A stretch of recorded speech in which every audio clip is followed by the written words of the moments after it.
Welcome to day two of the August monthly mentorship open session with Ireti Fola Bolumole. Yesterday, we did an introduction to data analysis, and today we're going to be digging deeper on how we can use Excel to do our data analysis. Welcome once again, everyone.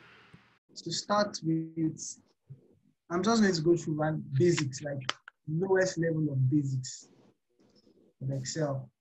And we can all open just a blank Excel file. So we can use that to just understand what we need to talk about.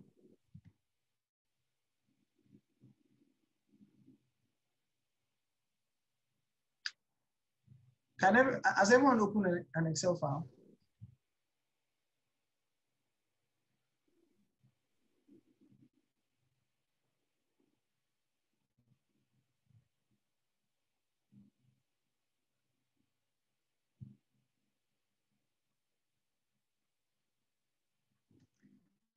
So let us get straight into it.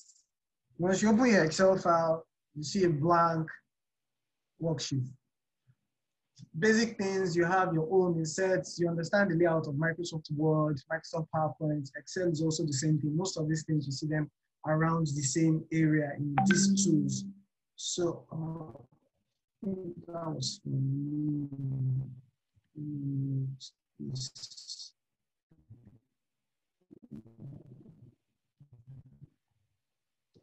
So it's easy to understand. So to start with, so like this, let me just try. That's a cell in Excel. What's it called? That's where you put in your values. That's where you kind of write your formulas. Not really write your formulas, but your representation of the cell and everything. That's where it is. Then at the top there is your what's it called? Your toolbar, all insert, page layouts, formulas, data, review, add-ins, help, and theme. So depending on what you want to add to it, you have options to add multiple, sections to this. You can add custom sections to this as well. There are different tool parts you can add to this and probably extend it based on your need as well. But if you look at the Home tab, for example, most of the things in the Home tab, they are basic things you kind of like understand from different tools you might have worked with and everything like that. But the basic formatting options you need in your, Excel, you find them on your Home tab. But when you now want to do probably different types of, formatting, you might now need to go to maybe page layout and the likes like that to do the formatting option.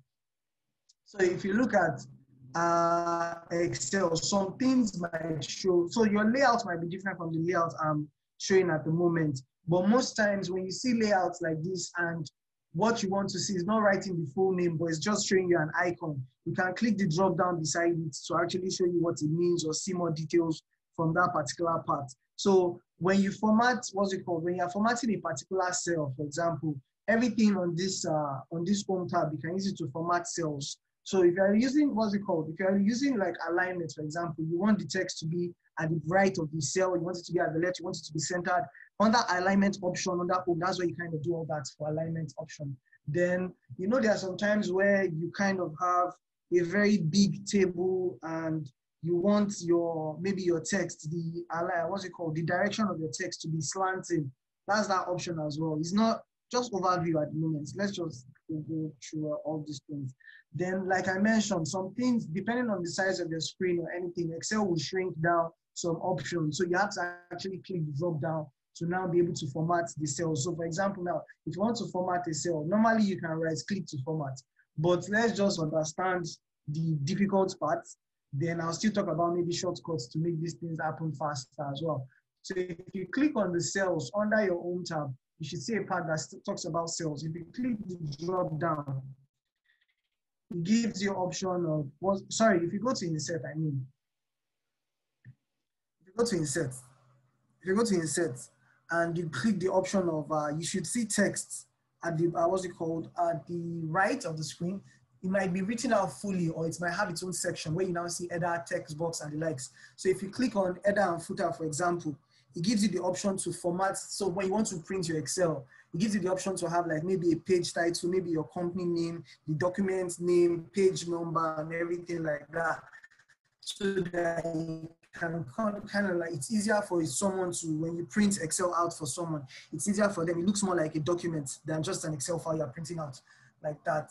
Then under cells in your own tab, this was what I was talking about. You can right click to format, or you can go to cells, click on the drop down. You should see format there. If you don't have it minimized already, you should see insert, delete, or format under your cells, tab. Then if you click on format, you now have the list of options of what you can format and what you can do for that particular cell. So if you now go to the, if you click on, let me just highlight this. If you click on the format cells here, can we see the pointer?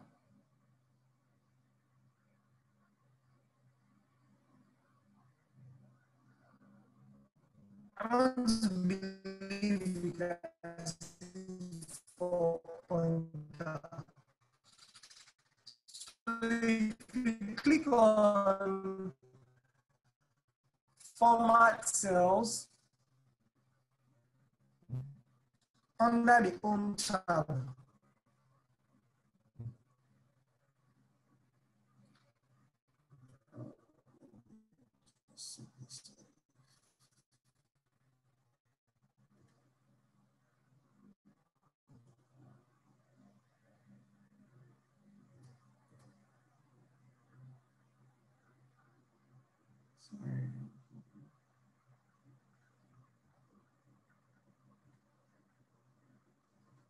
cells, for example, it gives you the option of each bar. You can format the alignment of the cell. You can format the font that is going to be in the cell.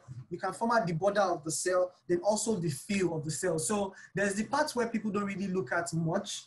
And I think accountants really look at this when they're trying to create like maybe financial statements and the likes, or P&L reports. They try and format it in a way where you see like the pattern style, for example, you can make it horizontal or like deep dots passed out and everything like that. So you have option of file protect, the fill as well, the fill pattern, the background color. Then also you can protect the cell, you can allow people type into it, you can allow them not to type into it. So if you don't want them to change values, you can look at the protection as well. So if we go to managing workbooks, now, if you look at this first part under review, if you click to review, I hope everyone is, and I'm not too fast, I hope everyone can follow. So if you go under review, still your blank Excel file you're looking at.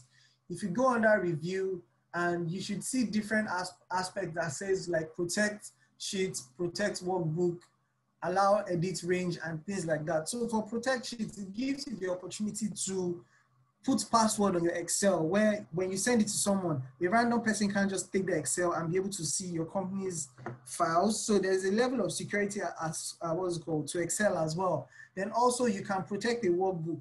So the workbook itself is the Excel file, everything inside the Excel file. The worksheets are, you see sheet 1 at the bottom left of the screen. That's that's your Excel sheet 1. Is everyone able to follow? Because I know you are looking at the screen and also trying to work with Excel at the same time. But eye level, this is just eye level, but we'll try and make it work better. So also you have the opportunity to comment on your on a cell. You can highlight a list of cells, then add comments to it, so that when you are sending this out to someone, they can easily understand why you did this or why the value is this. So you add the comments to it as well. So whenever they go to that particular cell, the comment pops up for them. Then there's also the option of spelling check in Excel. A lot of people don't really use this, to be honest, but it's a big advantage, because when you type in Microsoft Word or PowerPoint, it has autocorrect for you to correct this wrong English automatically for you. But in Excel, because Excel is kind of like a database, you can't say, or you can't predict that, oh, it's English they want to write. You have to give flexibility. But the person that wants to check the English spelling as well, there's that option. So say, for example, I type in DATTE in a cell. If I use spell check, it gives me the option of suggestion, like, is this what you mean? The language dictionary I'm using, is it English United States? Do you want to change it to date? So I can click change and it will change that for me automatically. That's just like basic Excel. things you can really do, high level things. We've not gotten into the cells, but we'll now get to the cells introduction. Like, so this particular part, this particular screen, right, causes problem till date for most people, understanding rows and columns. Rows are horizontal, columns are vertical. You might forget at some point and think when they say rows, you're thinking, oh, maybe they're talking about the vertical part.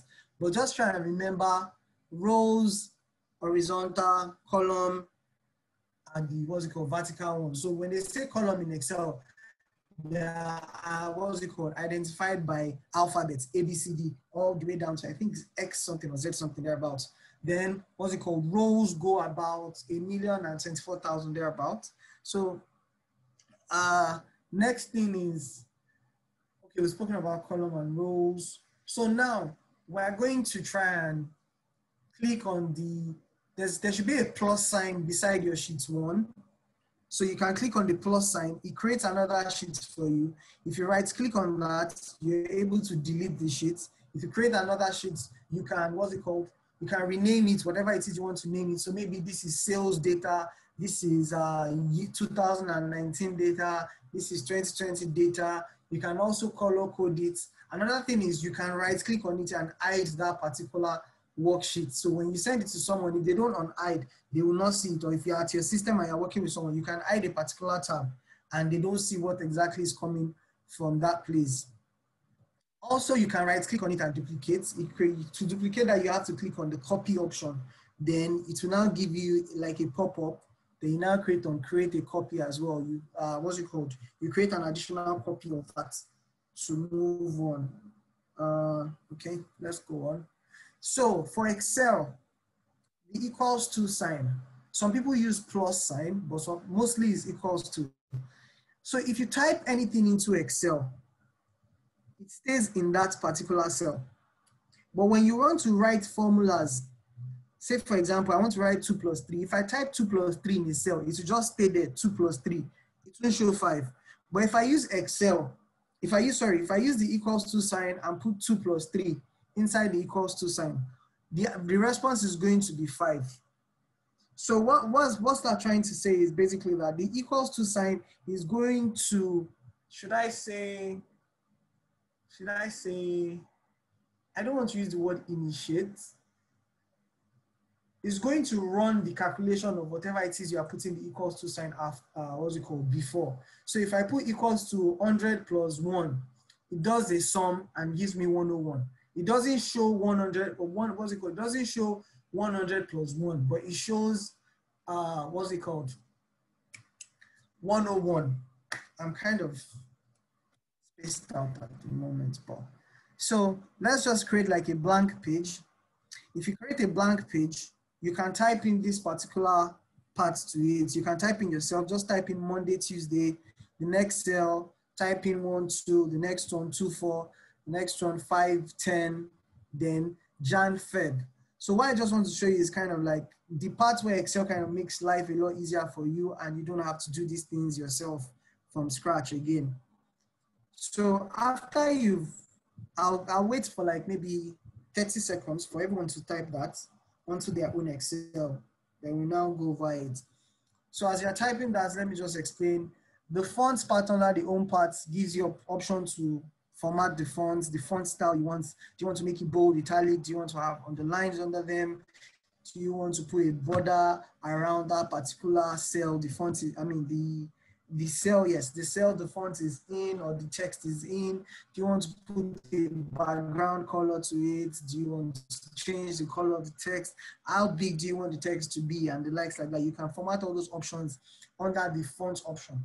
But also under the font option, if you look at it, you would see at the bottom right of that font section, there's a small icon, like should I say a small box. So that gives you option to expand the other capabilities you can do with fonts, other options you can use to format your fonts as well. So this is just like high level what you need to do, basic things you need to do, but you can also use that to now expand and look at other options and see how far you can go with formatting. Then the next thing is the formula bar. The formula bar is like one of the most important things in Excel for you to actually understand.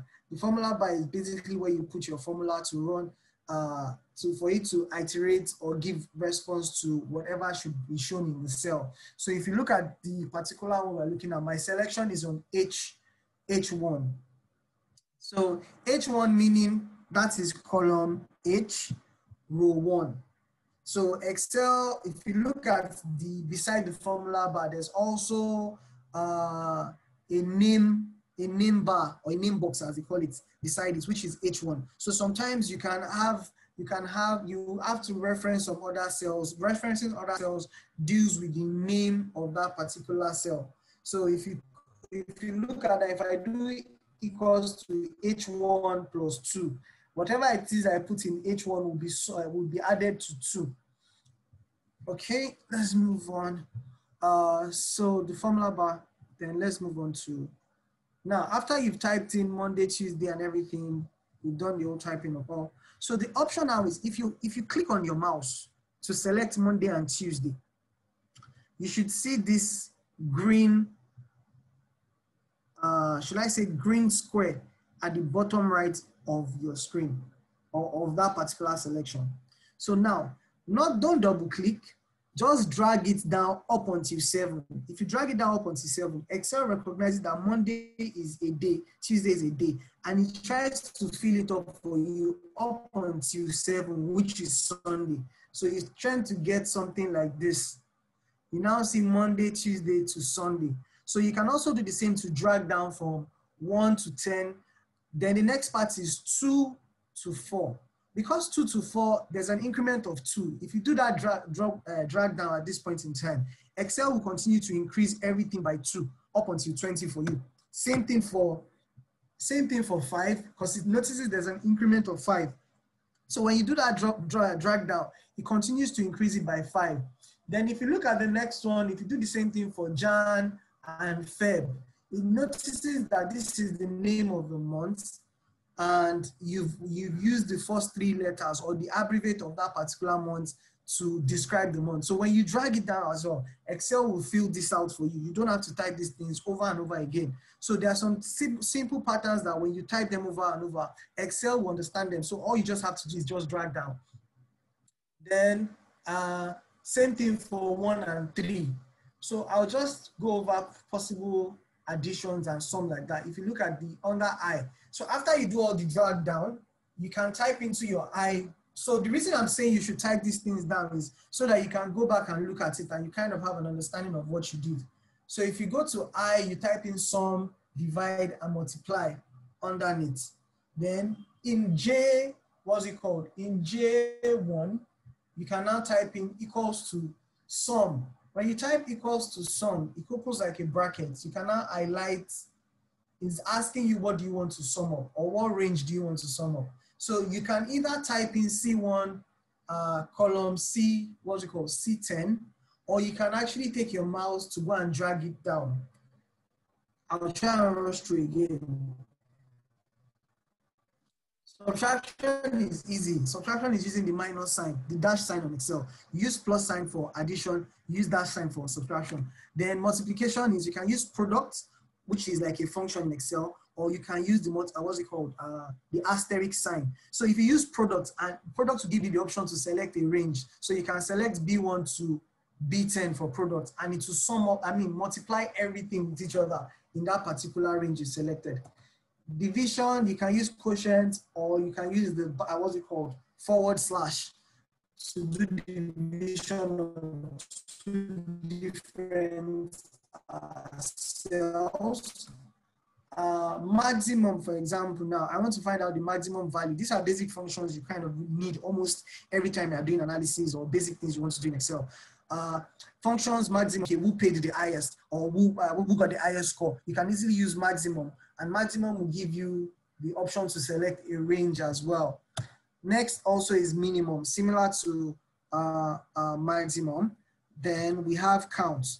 Count is now how many numbers are in this range, the range I've selected. So if you select maybe, you type in count, then there's a bracket open. So please keep in mind that when you type in these things, I'll show you when we open Excel and we're working with it in Excel, how to kind of make it faster when you type these things and you don't have to like type the open brackets for yourself every single time. So after that, you should have values like this beside your sum, divide, multiply. I just need to. So if you understand or you are moving with me and I'm not too fast, just probably just write a comment or just a like or something like that so that I understand. This part was not, I wasn't meant to present this part, but based on the response yesterday, we'll just go over these basics and we move on from there.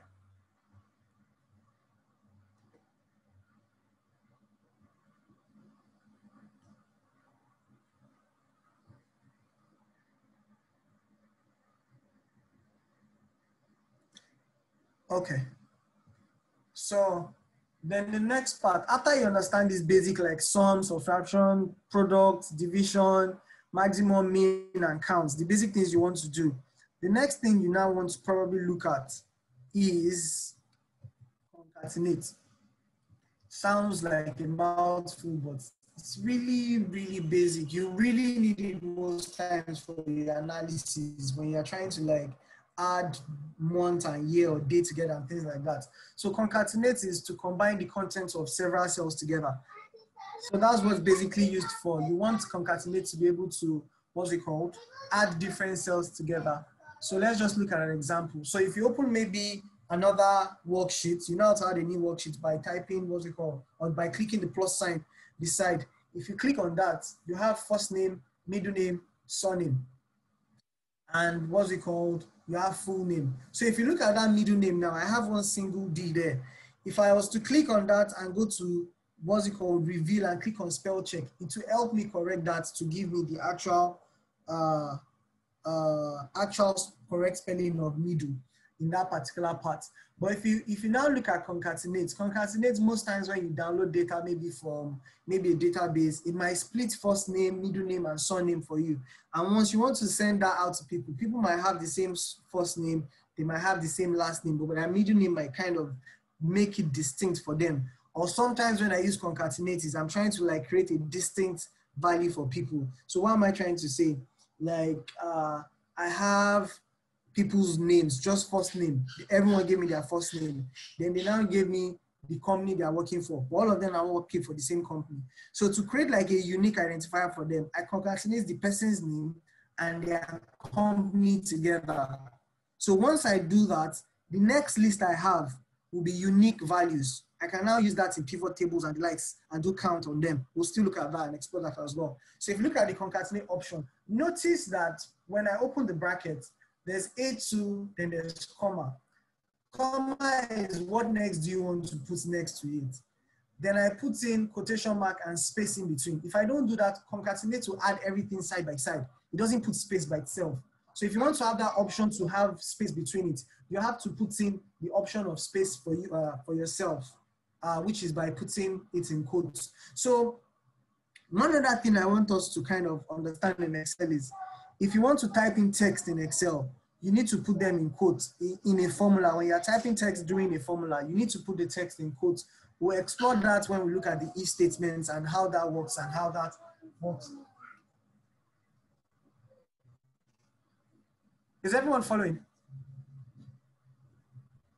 Just comment, please.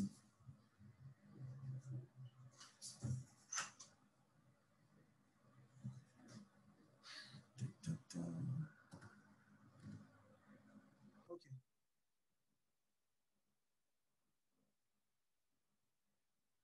All right, so some people are following, some people are not following. So for those that are following, I'm just trying to explain the part where concatenate plays in terms of adding different cells together. You can add, if you have a cell that has first name, as you can see on the screen, you use concatenate to add these things together. It's like just trying to join different cells together and put them together and reflect in one particular cell. So the formula I've put in here is what is giving the full name. So if you look at the name box, is E2 and it's showing the formula. But if you look at E2 itself in the cell, it's not showing the formula. It's showing Smith, John, Wood. But the formula bar will show you what is leading to that calculation.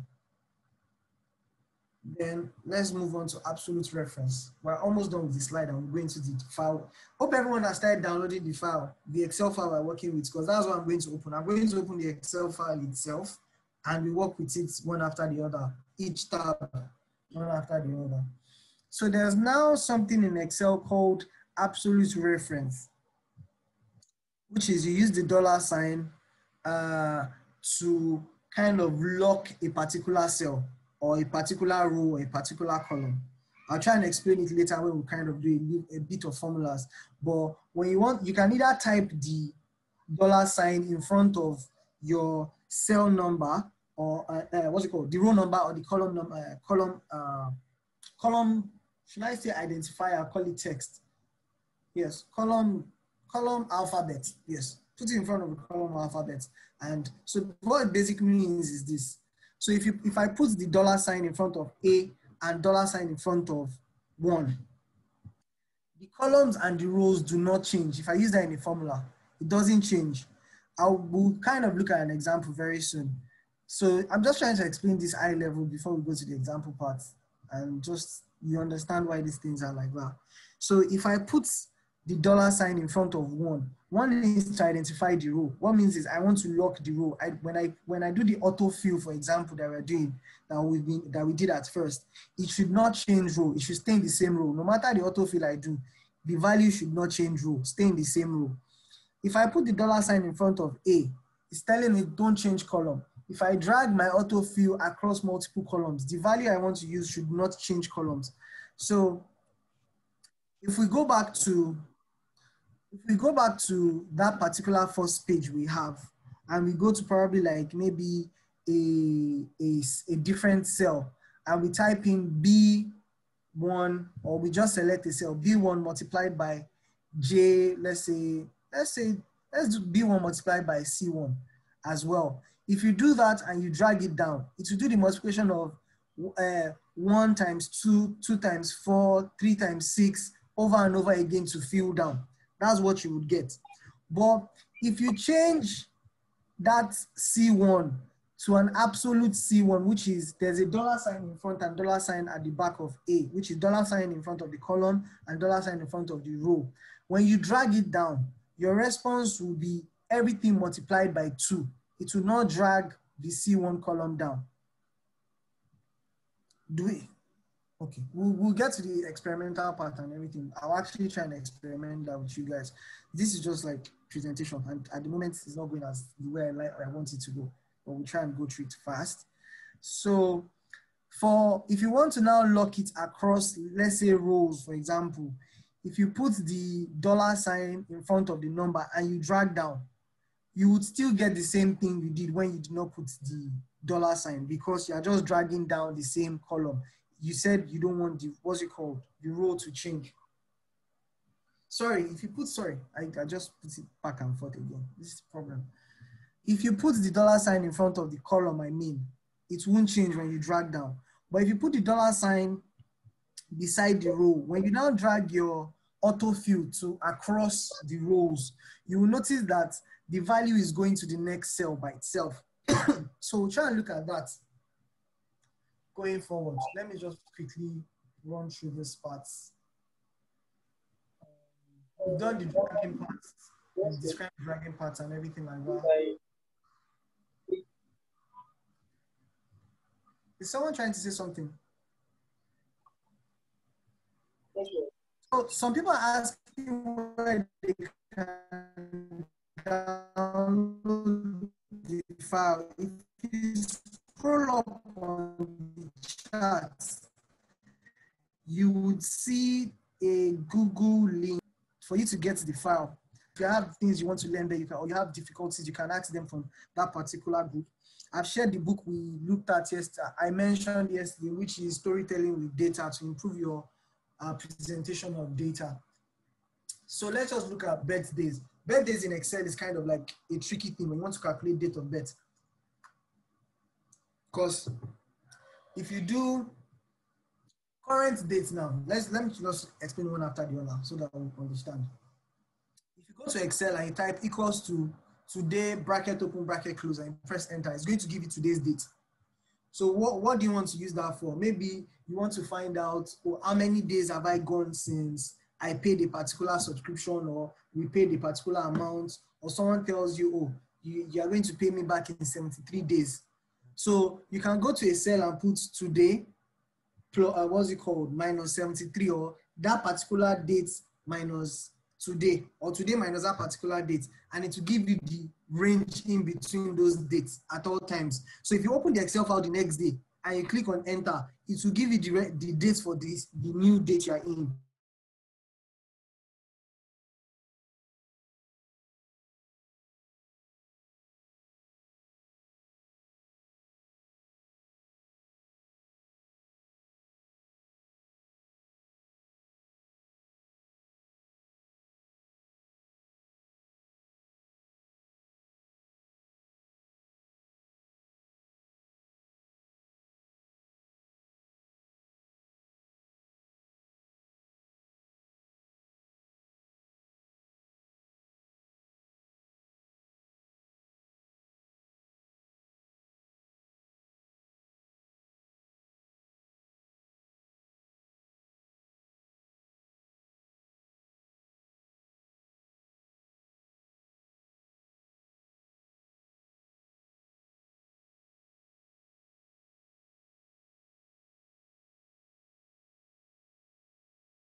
Hello, everyone. Can you hear me? Yeah, we can hear you, Daddy. Okay. Yeah. So sorry, we're trying to get Ireti to come back as soon as possible. So please bear with us.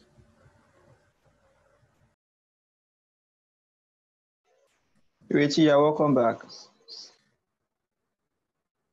Sorry, my internet just went off for some time. Just trying to sort it out. But can you hear me? Yes, we can. Okay, all right, let me go back to this slide. So year fraction, get the fraction of a year between two dates. So instead of, you can use year fraction to calculate, okay, the number of years between two particular dates.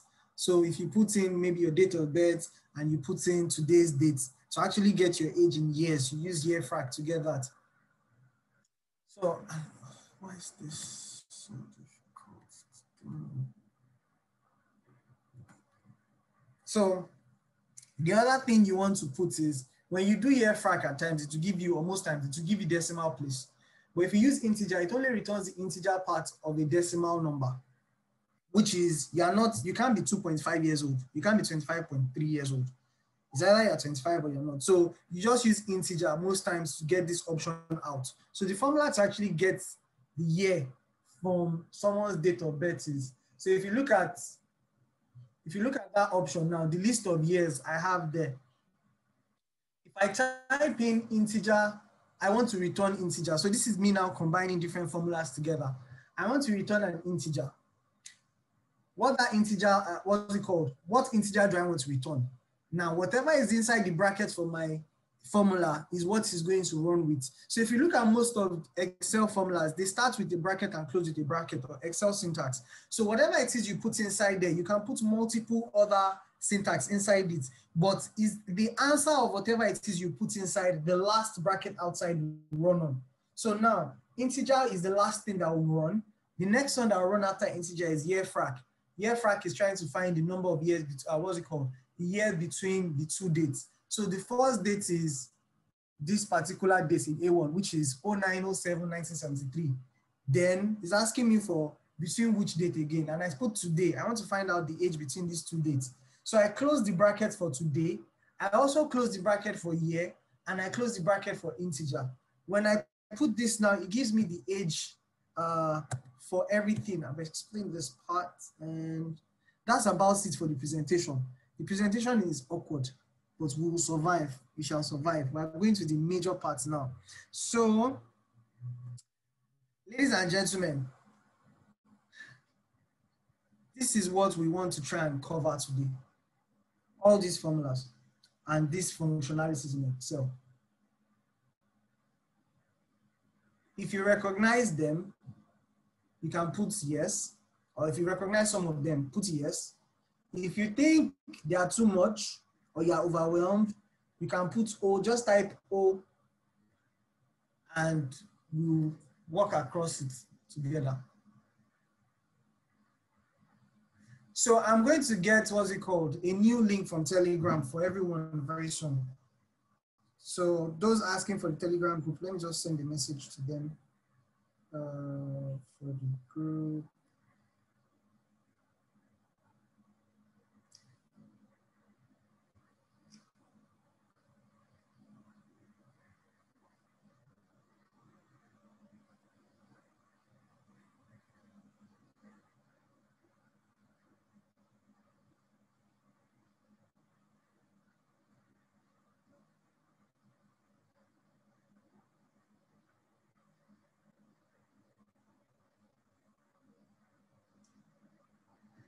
So now is the moment of truth. We can all go. Oh, O is for if you feel overwhelmed, like probably you think it's too much, we can't cover everything, but we'll try and go one after the other. We have about an hour, 30 minutes left. So there are some things we try and rush through so that we understand them. Some of these formulas, they are basic. We've actually discussed them now. Like for example, sum, counts, and the likes. We've already discussed this ones. So we'll just go over every other part and just try and make it fast as possible. I think, let us open Excel.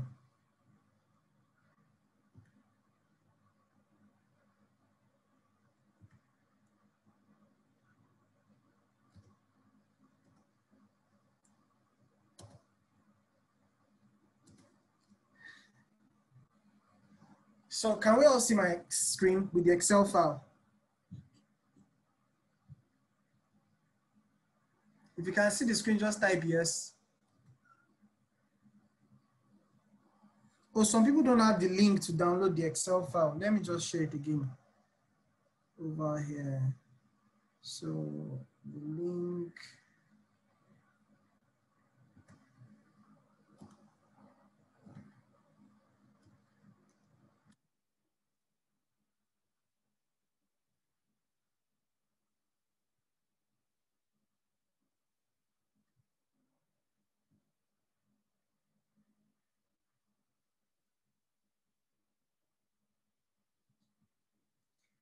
So if you look at the Excel file we'll be working with, it has multiple tabs. And this is what we'll be working on one after the other so that we can just understand some of these things and why we use them in Excel and why we use them in data analysis. And I'll try and give probably like use cases and when you need to use them. So the first thing we're going to talk about, tables. We all understand what a table means in Excel or in any, I want to make sure people have downloaded it. So I'll kind of wait for about 3 more minutes, thereabouts, for those that want to download it. If you've downloaded the file, just type in yes. So I know the number of people that will be following this particular section with us so that everyone kind of goes in line with it as well. So the good thing about this is it's not a presentation like the first one. It's hands-on. It's the Excel file I'll be working with as well, and I'll be talking through it. And for everything, you have a different tab for this particular file. So you can keep it and go over these files yourself later to try and refresh your memory if you can't remember some things there. So we'll try and cover as much as we can cover one after the other so that you kind of understand these things as well. So let's quickly Okay, I've seen a lot of yes, so I'll just believe everyone has the Excel file now. So to start, normally this looks like a table, but in Excel, it's actually not a table. It's just values in different cells. This is not a table. I just formatted this part by changing the background color or the font color. On its own, it's not really a table. But to have a table, Excel actually gives you the option to have a table. And I'll tell you the advantages of table as we go across now. So say, for example, I have the quantity, I have the price. If I type in amount here, it takes the format of the previous cell. But if I type in, I want to sum this together, multiply it together, C2 multiplied by D2. I just have one response, which is C2 plus D2, which is not what I actually want to do. I want it to be a table. So I'll just delete this and show us how the table works. So to have a table in Excel, I light that particular range or particular range of cells. Go to insert. You should see table. So if you click on table, the other option you should see there is Control T. If you click on Control T, which is the faster way of doing it, if you click on Control T, it will bring up a dialog box. Can you see the dialog box? If you can see the dialog box, one person can just type yes, because I've noticed most times some pop-up box don't show up when you're presenting Zoom. If anyone can see, okay, you can see the dialog box, that's fine. So if you see the dialog box, it is asking where is the data for your table. The date range is selected. Now, if you notice what this is also doing is putting an absolute value, the $ in front of everything, which is in front of the row identifier, column identifier, row identifier, and also the range at the end of it all. So what this is doing is this table will not change size. It is just this particular fixed rate I want to use for the table. Then it's asking, does my table have header? It has an header, which is shop, item, quantity, and price. If I click on OK, you would notice Excel will format it and have like a alternating color by background color for it. This, now, let's look at what I did before. If I now come here to type in amount or total, let's type in amount. The formatting cascades across every single range in that table. Now, the same thing we did before was C2 multiplied by D2. If we do that now, if we go to C2 to multiply, it doesn't say C2 again. Because this is a table, it deals with it column by column. So you're now saying, oh, what do you want to do with quantity column? I want to multiply quantity column by price. If I click enter, it cascades down to the bottom for everything. Do we understand? Okay. I must believe we understand. So the advantage of table is if I come here now and say, oh, there's a new table I want to put, which is GH, a new column.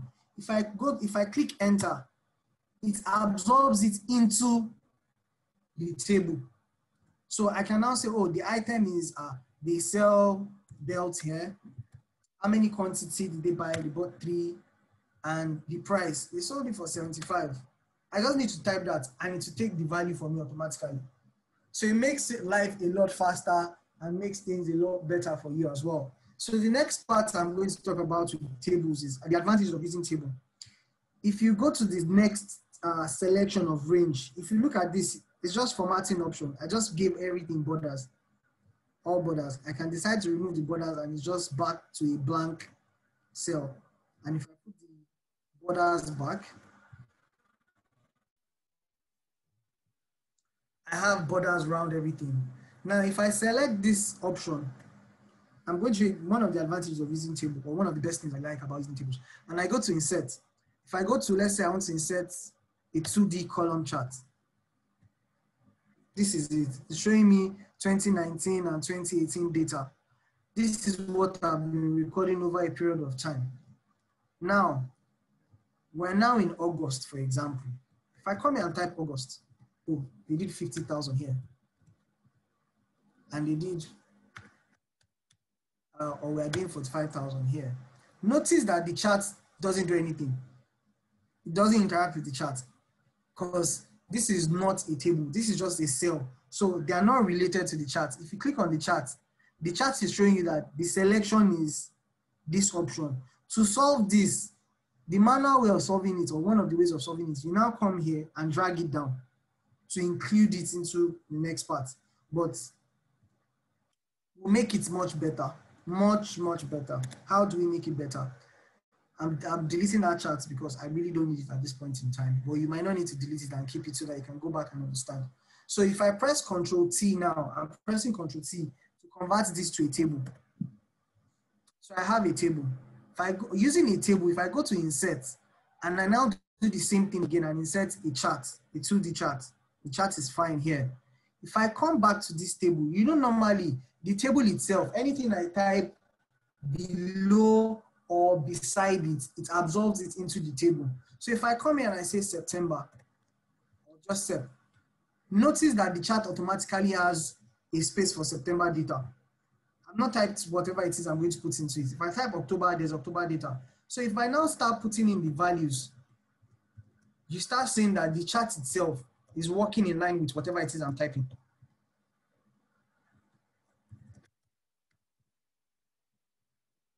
That is kind of like the aspect of having like a dynamic chart with tables. Tables gives you that option to have a dynamic chart. You can delete the column name for the table. Don't really need it.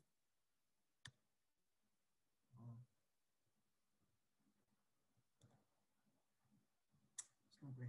It'll be fine. So that's one option you have. Now, notice that for tables,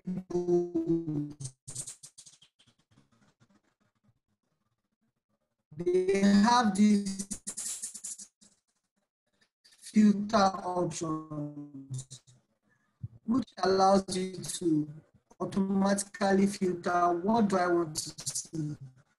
Do I want to see everything, or do I want to see just G? Then it filters the table for you. I want to see this and this.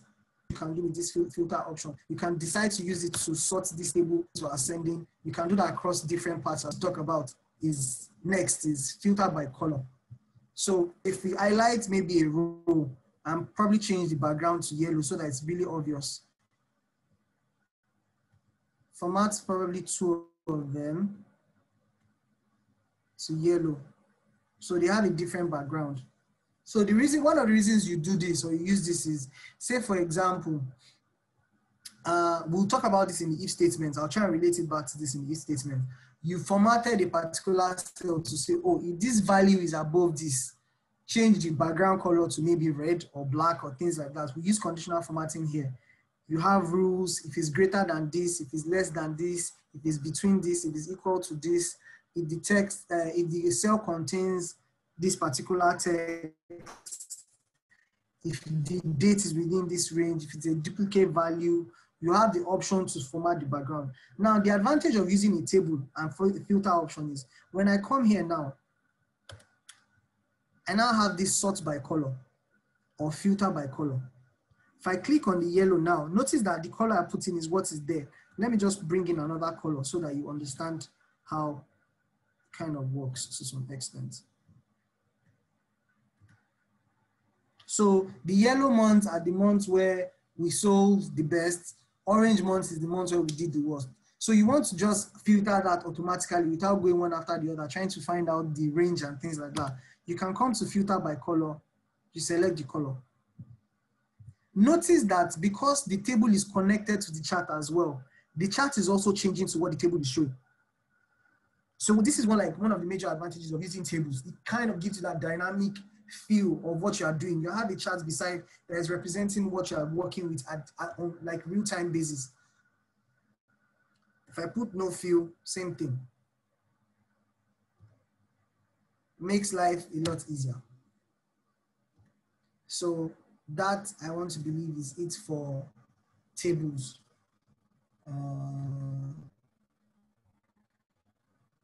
Next, we go to advanced filtering. Now, Notice I just brought the same table from previous parts so that you don't really have to like continue on that worksheet, but it's the same information you're using across board. So, you know, table automatically gives the range a filter option. If you're not using a table, for example, and you want to still give a filter option, under, what's it called? Is it under, it's not insert actually, it's under home data. So under home, so some of the things under home, they have where they actually belong to as well, some of these things. So if you look at editing, sort, find, and everything, if you go to data, you will find, what's it called? Sort and filter, a bigger tab here with more options than that particular one under home tab. And under data, you have get data, you have different functionalities you can do with data, geography data, and things like that. So what we want to actually do here is this. Advanced filter. So if you go here and you highlight the top or just select anywhere, any cell under that particular range, then you click on filter. Filter will add to the top row of that particular range a filter option. So I can now use this to filter, oh, I don't want to see everything, I just want to see bracelets. But the way it works, notice that it's still showing the row it belongs to, and it has even all other parts of it. So that is what you have there. So what we want to look at is advanced filter. What if we have multiple things we want to add and we want to check? We want to check something where the price is greater than 1 and the value is equals to 5 or greater than 5.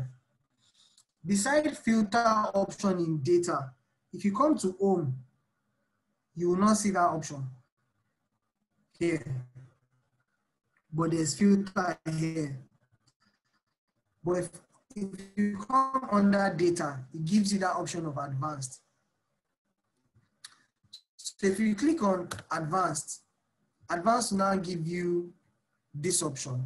First thing is action, filter the list in place or copy to another location. I will explain the copy to another location, but let's just filter the list in place first.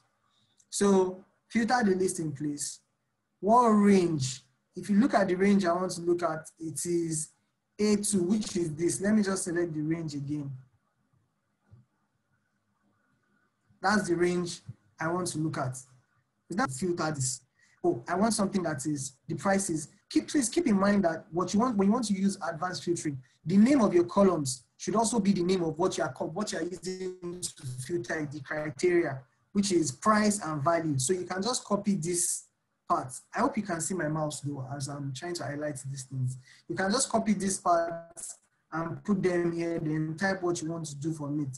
So if I highlight this now, I have this. Oh. So list range, this is my list range. Advanced filtering. List range and H2. Okay. I know what's going on. So if I click on OK, notice that it will filter the cells. I don't have the filter at the top, but it has filtered the cells out for those ones that the prices are higher than 1, and the value, what's it called, how do I put this, is greater or equals to 5. Now that's one option. If you want to copy this, you can now copy it out, but there's a faster way to do it. So if I come back here, I can clear what I've done on the filter option. So if I do that again, I'll now click on this other option I mentioned earlier, copy to another location. I want to copy to another location. I want it to be this range. And where do I want to copy to? This time around, it will ask me where do I want to copy to. Oh, I want to put the values here.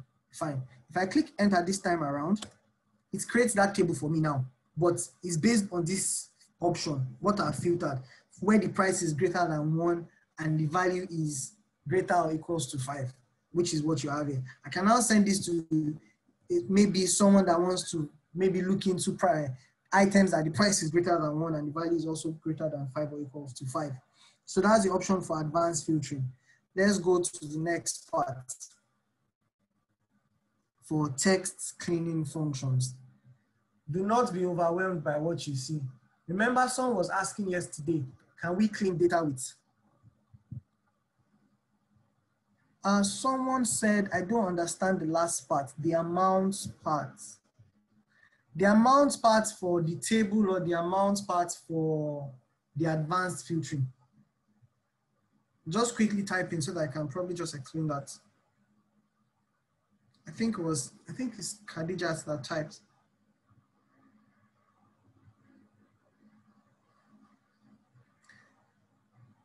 Okay, no response, no response, no response, no response. Okay, no response at the moment. I'll just go on with this particular part. So if you look at what we have here, friends, okay, there's a comment now. Sorry, I'm just trying to make sure that everyone. Okay, so which parts don't you understand? Is it the part of the advanced filtering? She was talking about the table, for the table. Okay, let me go back to the table. Let me just quickly explain it again. So there's amount here. If I want to calculate tax, for example, if I type in tax beside this table we're looking at, it takes it into the table. So if I type in equals to this amount, it's going to reference the name of the column, because a table is working column after column. It's not working cell by cell where I can say C2 multiplied by D3. You have to work with it with every single cell. So because whenever you filter or anything or you rearrange it, you don't want it to change what the formula is going to be, or you don't want the cell to be referencing another cell. So because when you use the filter on the table, it filters everything in that selection. So just to kind of give you an idea of what I'm saying, let me just copy this. Let me copy this part. Let me paste it here. Paste as value. If I put the filter option on this one, and I do sort A to Z, notice that every other thing did not sort. It was just this particular column that the sort affected. So that is affecting it. It's not going to now. So what this means is this doesn't belong to. Wait. Okay. It's actually working. Sorry for that. It's actually working. It's working across board, actually. But the major reason is if I come here now and I do tax, see that the filter is not coming with it, unlike the table. And if I do this multiplied by, say, for example, multiplied by 0.5, it's just this column it affects. Now let me sort it again. Notice now that what I was multiplying before was this 14. But because the reference is just to the next cell beside it, it doesn't take that into consideration. The 14 now doesn't work with it again. Can we still hear what I'm saying? Do you understand now? Let me undo so you see what happened now. The value here is referencing a cell, O2 multiplied by 0.5. If I sort this again, O2 is now having a different value. So the tax now will be a different value. But this one, if I rearrange it, no matter what I do, it will always correlate row. It's iterating itself row by row. So is that fine? I think.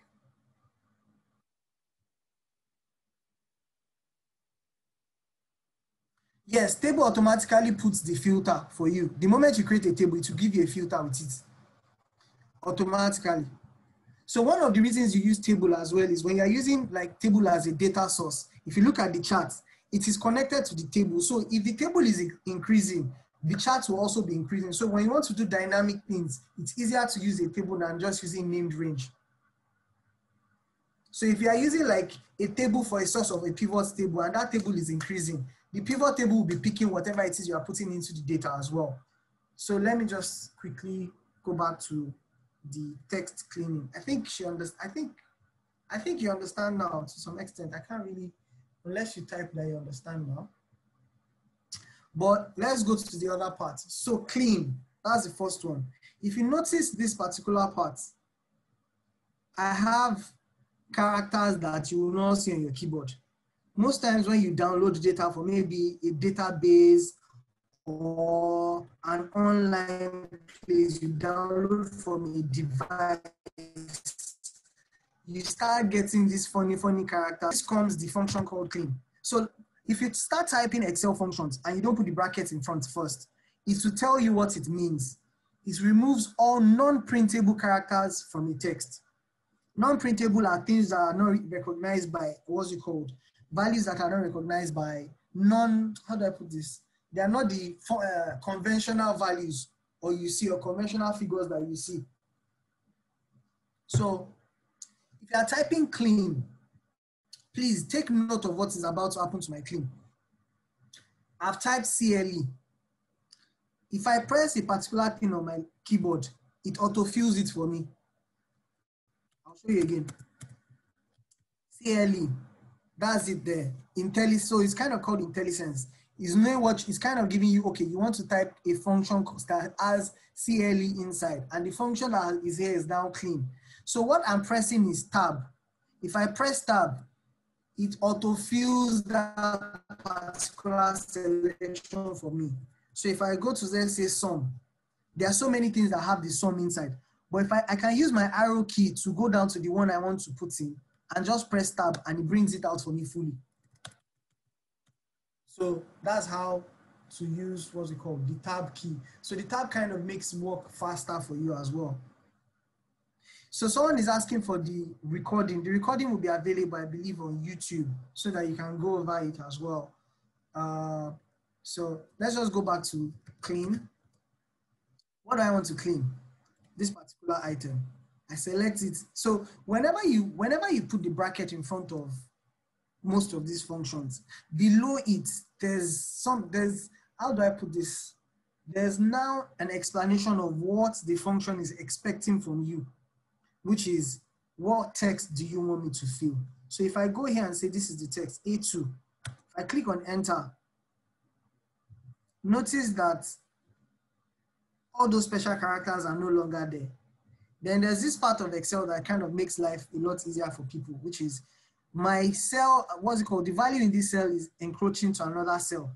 If you come to the top beside it, what's it called? The column name here, you would see this icon come up, which is like a line with two directions. If you double click on it, it will feel like, how do I put it? Expand that column to accommodate the maximum, the length of the maximum value in that cell. So let me just do this. Encroaching, if I double click, allow me to do that. So for this one, let me reduce the size of this so you can see better. So now, after you've done clean, similar to every other thing, you don't have to type clean again. Just drag down and it will clean everything for you. But notice that clean still has, this value still has space in front of it. And this is not the same as one that doesn't have space. Like I was explaining yesterday, space in Excel is very tricky. When you have blank spaces in between text, if you see XYZ shop, for example, there's massive amount of space between them. So how do we deal with this, or how do we clean this data? Comes the next function, trim. If you look at trim, it says removes all spaces from a text string except for single spaces between words. So if you have multiple spaces, what's it called? In between words, if it's after the words, it will remove it. But if it's between words, it will leave it down just to one. She's asking for where is the text. We've cleaned this one already. Let's use this as our source. Now, see what we have here now. It's a different text. It looks more presentable.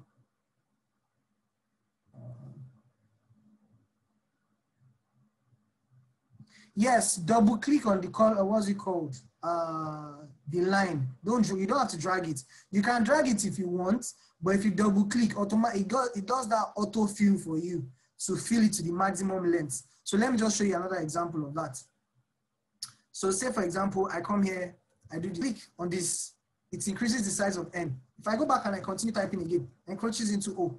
double click, it will increase the size again. Now, if I come here and reduce it, it's still the same size.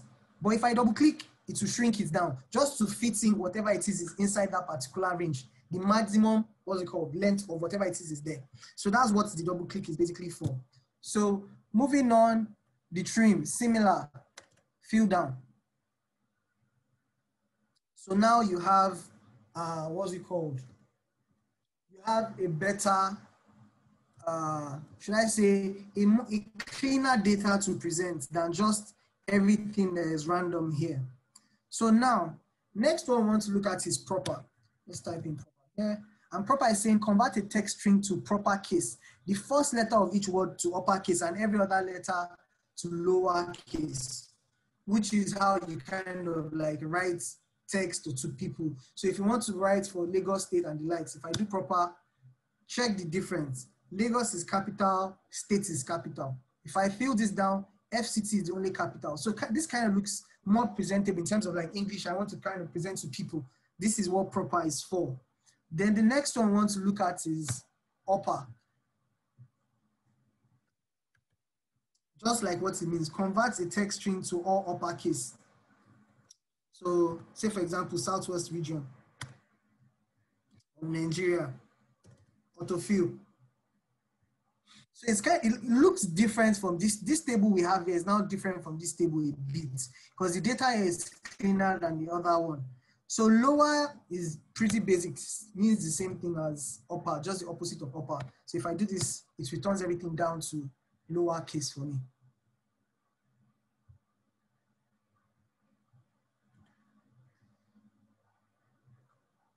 So is that fine? It's just basic data cleaning for text that we want to, or we've looked at now. So I think that's about it for text. So let's move on to the next tab, which is text manipulation. Now, for this part, we're going to look at 3 different functions, which is write, mid, and substitute. Or let me just write them out here beside. So there's left, there's right, there's mid, and there's substitute. Yeah, substitute.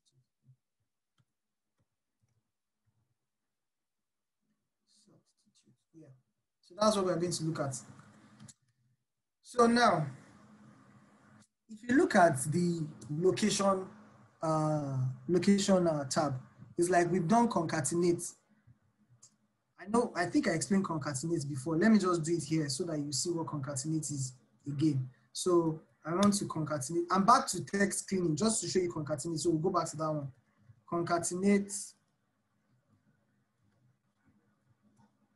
What text? This one, comma, bracket opens, bracket open, this first text I want to concatenate. I put in the quotation mark, I put space, I close it, the next text. So you separate the text by comma, then I want to put in this one. So now you see Lagos State Southwest. If I drag it down, FCT North Central, Lagos State Southwest, and the likes like that. So autofill can work with that. That's concatenate that we were describing in the slide. That's how concatenate works when you want to put things together. So which is what has now happened for all this part, like we've concatenated it together. But how do we now separate them?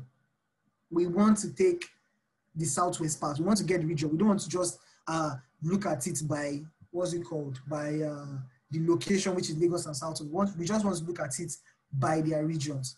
So for this one, we use the right function.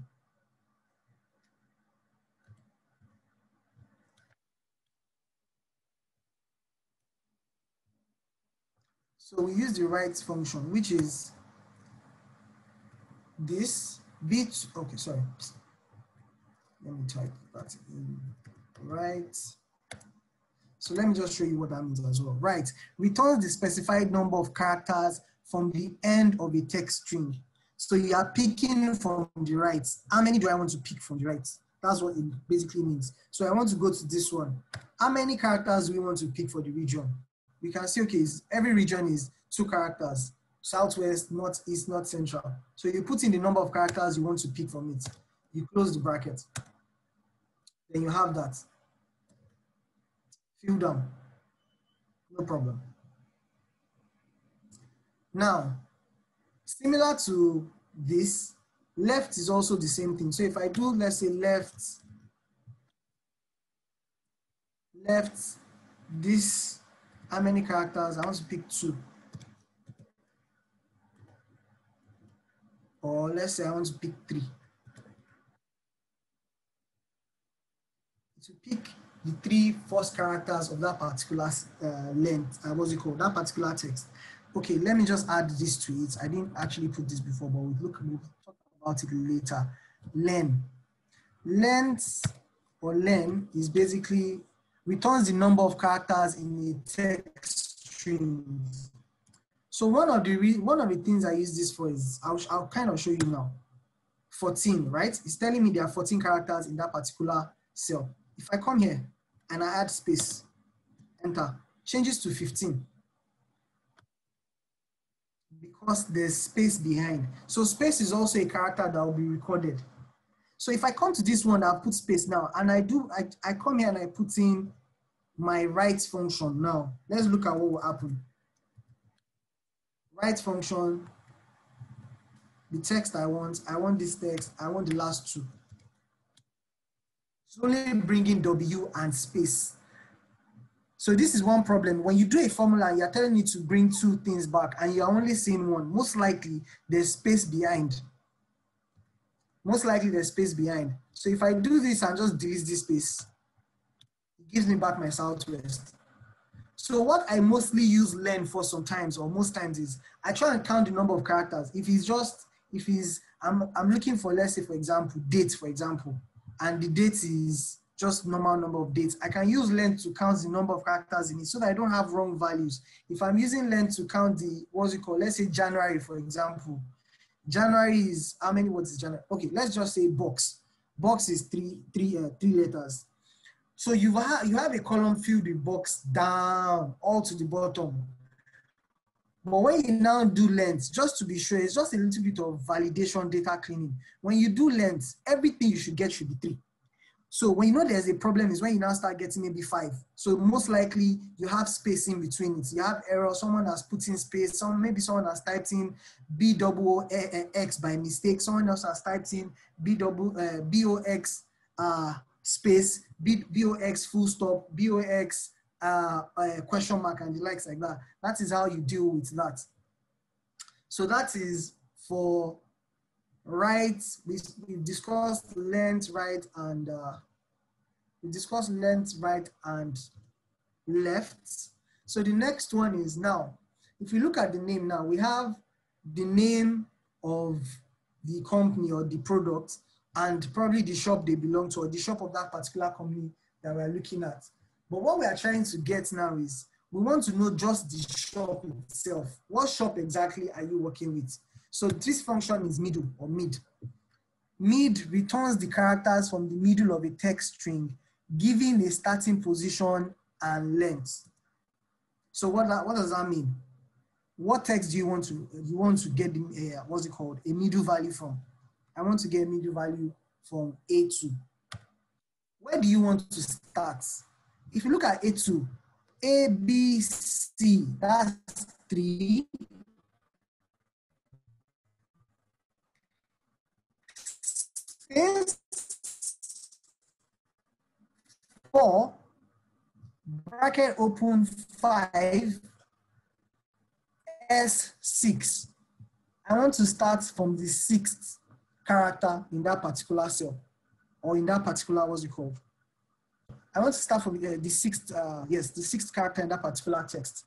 Then it's not going to ask me again, how many characters do you want to bring? Now, if you go back to that shop is S1, H2, O3, P4, the space 5, tag or the hash sign 6, and the number 7. So I want to return 7 characters. If I close that bracket and press enter, it returns shop, the shop number for me. Then I can fill down. double click. So you notice that when you do that, I forgot to delete the formula here before, so you just will kind of go over it again. That's basically what Moodle is doing for you. Someone has a message.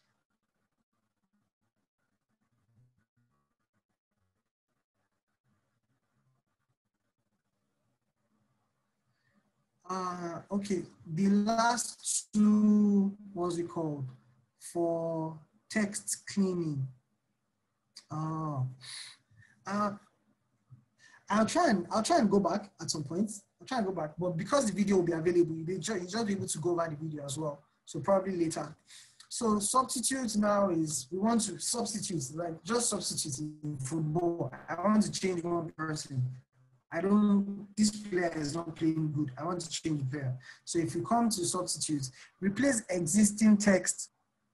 Now, what do you want to shop number? The formulas, you need to put them in quotes. The text is shop. My manager doesn't like the name of, he doesn't want to see shop. We want to change everything to store. We don't want to be calling it shop again. We've upgraded. We now have shop. No more, we don't have shops again. We now have stores. So what do I want to replace? I want to replace shop. What is the new value you want to use to replace it? I want to put store with capital S. So I want to call it store. We don't call it shop again. It's now called store. Then I close the brackets. It's now store one. I fill down. And you have that. Someone come.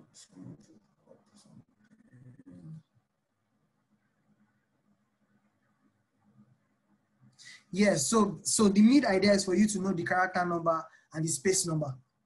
So you need to know that, what's it called, where you want to start from in mid. It's giving you that option. You can say mid 4. It will start from the 4th character. Then you now tell it return so number of values back. But we'll actually look at another option later. The reason I wanted to talk about length is we'll combine these things together to do find, to try and look for a particular character in a string. So now we don't know what it is. We just want to look for anything in a particular string. We want to find a particular character and return the position of it in that particular string. Then we'll now combine different things together. So the next one we want to look at is data validation. Oh, time has actually gone, funny enough. So let's just quickly go through data validation. Remember yesterday when I was talking about people that will come in and type in Lagos. The next person comes in to type in Excel and puts last Giddy. The next person comes in and says lag.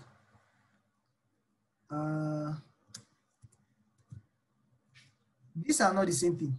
To you, they are the same thing. But to Excel, they are not the same thing. Data validation is you want to kind of give people options to pick from a particular point or limit them to what they can do so that you don't have errors in the cell that is kind of driving your analysis. So for example, data validation for number. If I come onto data here, I know mine is not showing at that large, but data validation is this one. Yours might be written out fully, but this is data validation here. If you click on data validation, you also click on data validation. Remember that is this particular cell I've selected, the one in front of number. So I want to control the narrative. Now, what do you want to allow inside that cell? I can decide whole number, decimal, list, or anything, but I'll pick whole number. I want 1 and 15. That is what I want you to put, or 1 and 12. Let's say 1 and 12. So I'm using it to calculate maybe monthly values or return rates, or maybe you pick a month and things like that. So I don't want you to type in 34 by mistake. I don't want you to type in 100 by mistake. That will affect all my calculation. So I can come to input message under data validation, and I'll put input a number.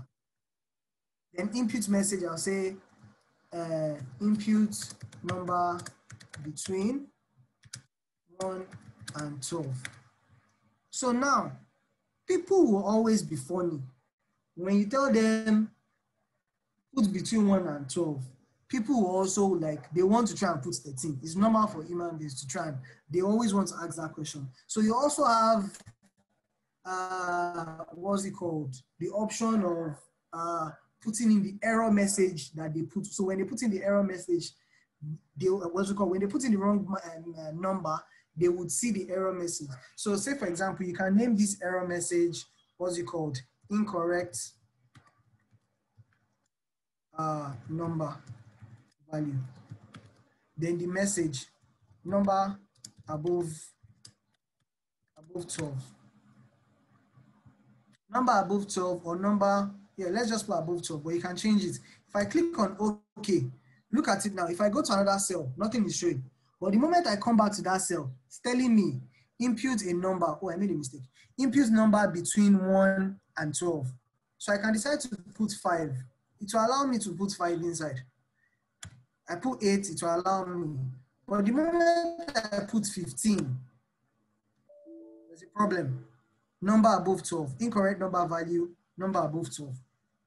This is just trying to control. You want to limit people from doing or putting the wrong values or number into what you want to do. So if I click on cancel, it takes it back to the next, what's it called? The number that was allowed inside. If I put in 99, no. If I go to retry and put 0. Okay, let's put 0.9. It's not between 1 and 12. And let's try again. Let's put in 2.5. The reason this is not being allowed is we said we want whole numbers, not decimals. So you can even increase what's it called, the error message they will see here and say, okay, value has to be a has to be an whole number and cannot allow decimal. Similar to that, you can also put in data validation for dates. So I want it to be date. Now it's saying date when, between what period? Okay, I only want them to be able to look at dates between 01/01/2019, and I want it to be 01/01/2020. I don't want them to be able to put another date except this period. Just this period is what I want you to be able to put. So if I come here and say 01/01/2013, notice I did not put in any error message, but automatically it gives you an error. The value doesn't match the data validation restriction defined for this cell. So if I come and retry and I do, okay, 02/12/2019, doesn't take it because I put the equals to sign in front. So 02/03/012, let's just put 12 back, 2019. It allows me to put that in. So you can also do data validation on dates. The next one is character or number of characters. If I go there and I say text length, minimum text I want you to put. Notice that there are also the different types you want it to be. It doesn't have to be the same, just between. But okay, I want you to be able to put between one text and maximum value I want you to be able to put in. I don't want you to be able to put more than 7 because I want to limit what the storage or maybe storage size would be. I don't want it to save many data. Or let's say I put in just 3. And that column, I said that column, just put in the month name. So I don't want you to go and type the full month name. I just want you to type the abbreviation of the month. So I'm going to control what you are saying. Now I'm saying title, impute month abbreviation. Then error message.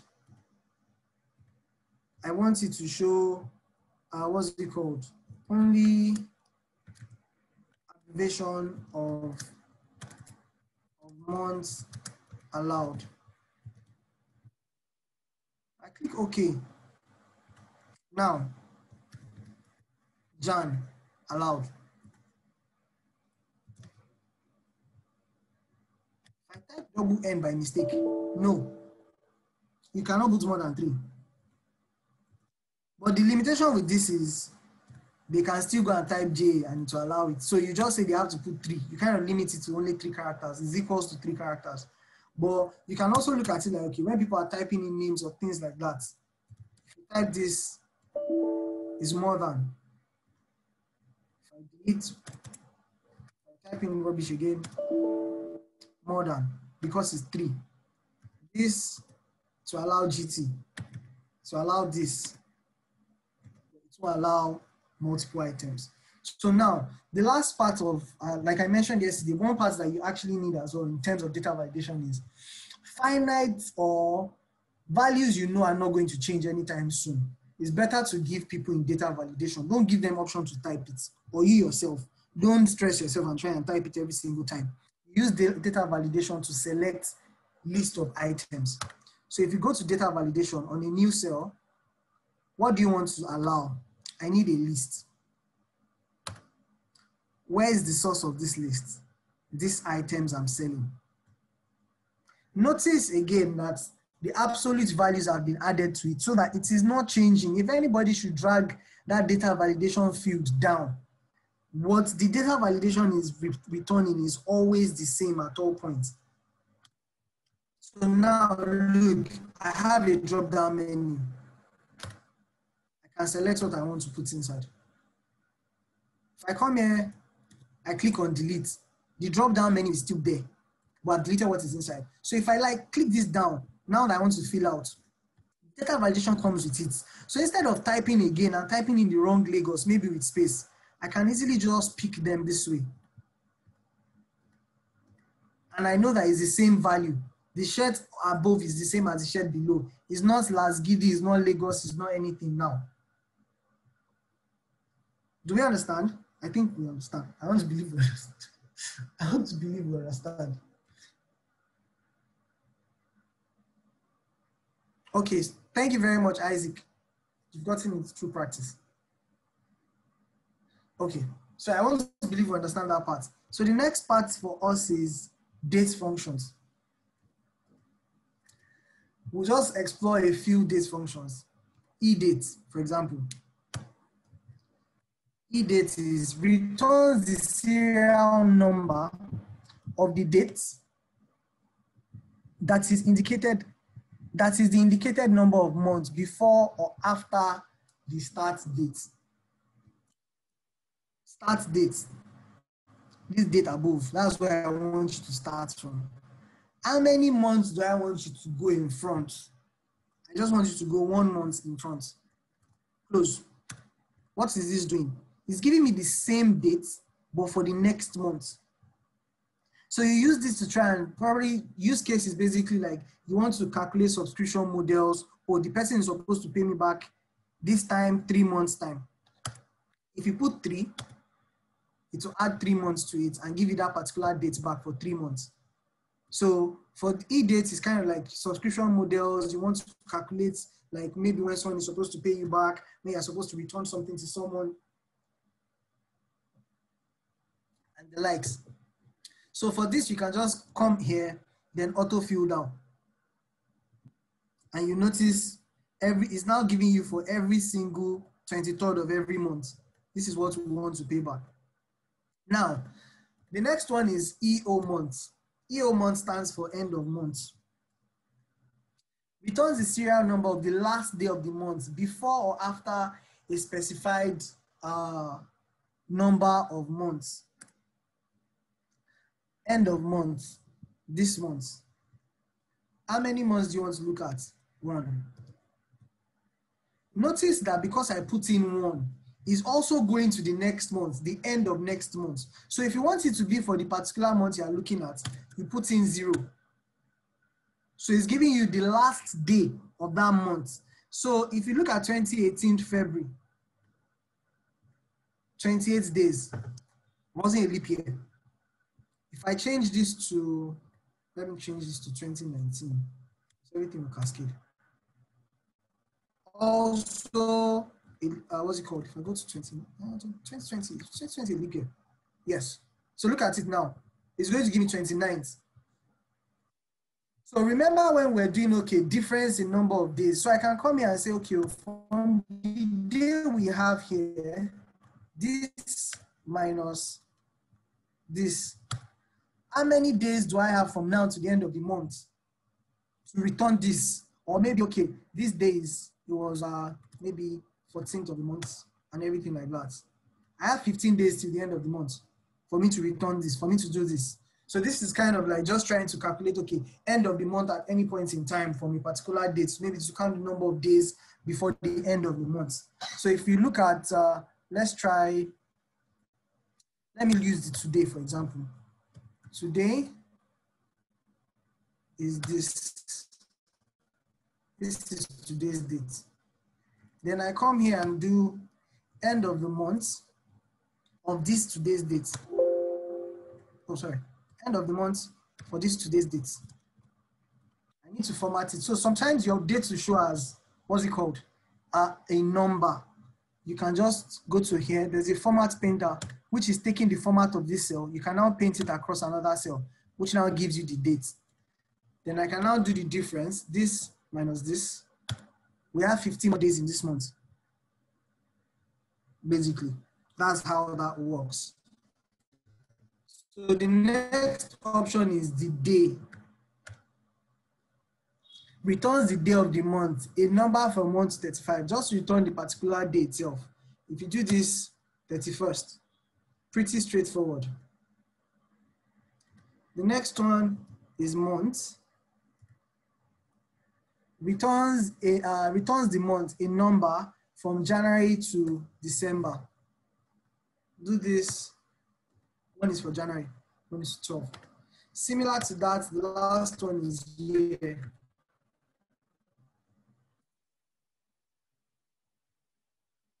Pick the date you want to return the year for, and you have this. This is all for dates, basically.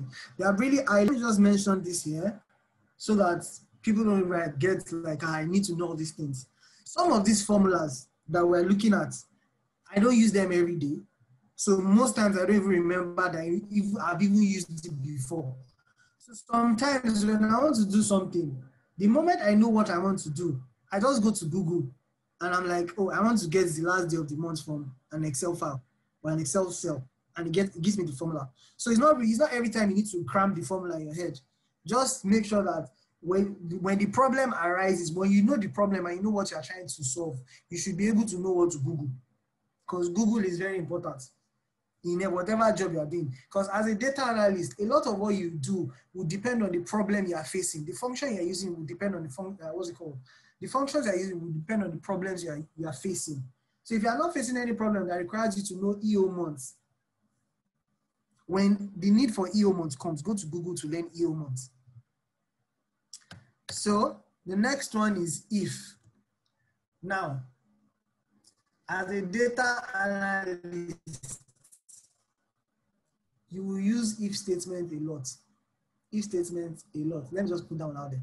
And if statement is kind of like, should I call it scenario based, kind of? You're trying to look at something based on a scenario and you want to be able to, just hold on a bit. Hold on a bit, please. Okay. Okay. It's basically like scenarios or criteria. So what am I trying to say? Now, I want to get the values, or I want to get, say for example, I want to return the price of all the items that are available for us in the company. You can see we have item, we have the shop, and we have the availability, and we have the quantity and the price. So for those ones that we have available, I want to return the price of everything. So what do? Equals to, I start with if. So checks whether a condition is met and returns one value if true and another value if false.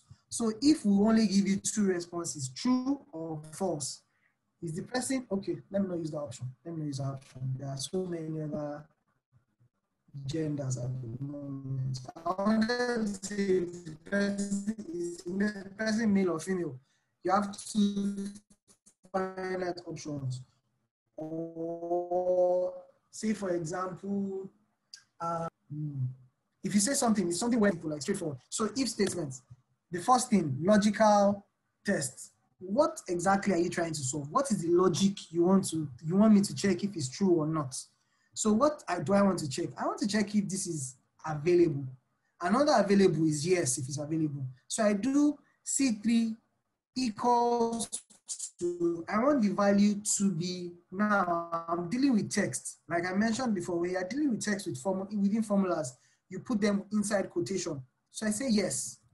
When C3 is equals to yes, now it's not asking me, what value do you, if this is true, what should I return? You now select price. I want you to return the price. If this is true, return the price of the item. So I know that, okay, I can go ahead and do my calculations and everything for things that are only available. I don't have to disturb myself by things that are not available. Then the next option is, if it's now false, if it's not yes, what should I return? What should be the response? I can now put into here, like just bring 0, because if I want to do multiplication, I don't want it to affect what I'm doing. I put in 0, I close the brackets. Now it's giving me this value, 8 is available. So I can drag down now and I have value. So anytime there's a no here, anytime there's a no, the value will be 0. So that's basically the high level of if statements. If statements is really important, to be honest, because you can do so much with if statements. For example, let's look at another one. So I want to look at the items that we have more than one quantity. So for example, let's say we are selling something that's quite big, and we know that before we even sell one, it takes a while. So if we have one item left, we need to reorder more. So let's say, okay, let's check now. If this value, quantity, is greater than 1. So you use equals to, greater than, and less than for if statements a lot to check the logic. Is it equals to this? Is it less than this? The response is yes or no. So that's why the what's it called? The value you are going to get back is either true or false. So if the quantity is greater than 1, I want it to return the price. If not, return 0. If I drag this down, this is now showing all the items that we have more than one of it and the amount, the price we are selling them. So notice now, this item is not available, but we have, what's it called? We have more than one of it. So it's just like, this is high level. That correlation doesn't even work actually. But you kind of understand what I'm trying to explain with the if statements. So let's move on to sum and sum ifs. We already described sum before. Sum is adds all number in a range of cells. I do this down, enter. Now that I mentioned, now imagine this is just, we have how many rows? We have 9 rows here. What if you have 1,000 rows that you want to sum? Are you going to be dragging it all the way down to the bottom? No, that's going to take a lot of time. How do you make this faster so that you don't grow white beards? Or, yes, you don't grow white beard or white hair. When you go to the first item, you press down, the first thing you press down is Control.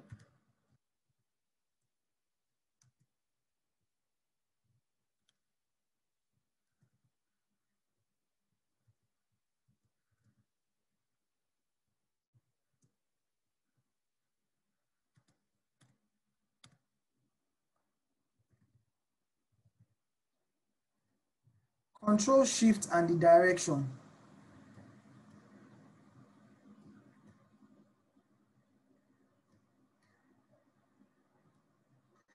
Control Shift direction. So what does that mean? I come here, Control Shift down. It selects everything that has a value. If I come to the next one, Control Shift down.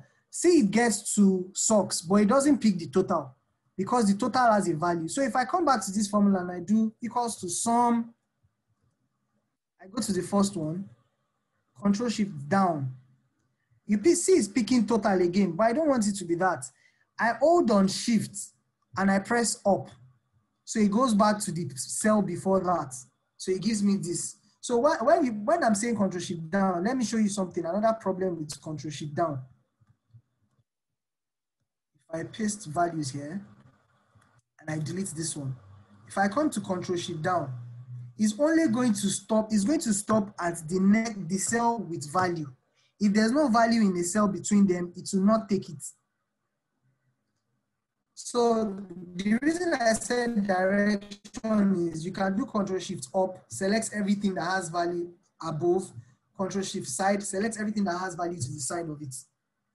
Now, what if you don't want to select Shift at once? You just want to be selecting them one after the other. If you hold down Shift and you move to a direction, it will be taking just one cell at a time. So Shift and direction. Shift and direction to pick one value at a time. So when you do like Control Shift and you select everything and you want to reduce it, you just hold on Shift alone. Then you reduce them one after the other, or you increase them. That's Shift. Now, what if you want to get to the bottom of everything? So for that, you use Control plus direction. So if I come here now and I hold down Control and the direction, it goes to the last value. So one is selecting, Shift is for selecting, Control is for going to the last value. So you see what happened now? The next place there's no value, but if I press Control Shift, it's going to the end of the worksheet for me. XFD, that's what is there. So that's basically shortcuts to kind of make life a lot easier for you. So you can hold on Shift, move on at a time, or Control, get to the bottom of everything, get to the next value inside the cell. Control will do that for you. So it's Control I'm just using with directional key to go through everything like this. I'm holding Control down. If I press up, left, down, right. That's basically what Control is doing for us. Now, the next one now is sum if. We've done the sum of everything, but we just want to get the value for ABC. We don't want for everybody, every store. How do I get that easily? So now we have sum if. Adds the cell specified by the given condition or criteria. So now, once you press tab in sum if, what range do you want to look at? So you see there's range, there's criteria, and sum range. The range is for the criteria. What is the criteria? What is the range of the criteria you want to look at? Okay, what I want to look at is these shops. Fine. What is the criteria you want to use to look at this? That you want to get the sum value together. If the value is equals to this. If the value is ABC, that's what I want to sum up. I believe we're following. So I've selected the range of what I want you to look at. Now I've selected the value. ABC is what I want you to look at. Then it's now asking me, what range do you want to sum up? Is it everything you want to sum up with a particular number? I mean, is it everything? What's the range you want to sum up? Sorry, I'm kind of. So I come to quantity and I select the range. Notice it's the same length as the range of what I'm selecting before. So it's kind of matching it together. That, okay, if it's ABC, whatever belongs to ABC here is whatever it is in the adjacent quantity column, sum that up together. So if I close the bracket now and press enter, it's going to give me 8, which is this 4, which is the sum of this 4. You can see both by the bottom here that is summing it up, 8. So if I come here and change it to QPR, it will sum up just for QPR. So one of the things about Excel that you use formulas for is when you want to kind of make it a little bit of dynamic, and someone can come here. Remember, remember we did data validation. So let's just quickly do something funny here. Copy, paste, copy, copy, paste. This is what we have. We now come here to do data validation and say we want it to be on a list. Where's the list? This is the list we're working with. Okay. I can now do this. Pause for ABC. It sums it up. It gives the person. So you're kind of making the report more interactive for anybody coming in, and you just combine two different things together. And the formula will always reference that part. So that is for sum if. Now, the next one is sum ifs, which is basically, what if you have more than one criteria you want to look at?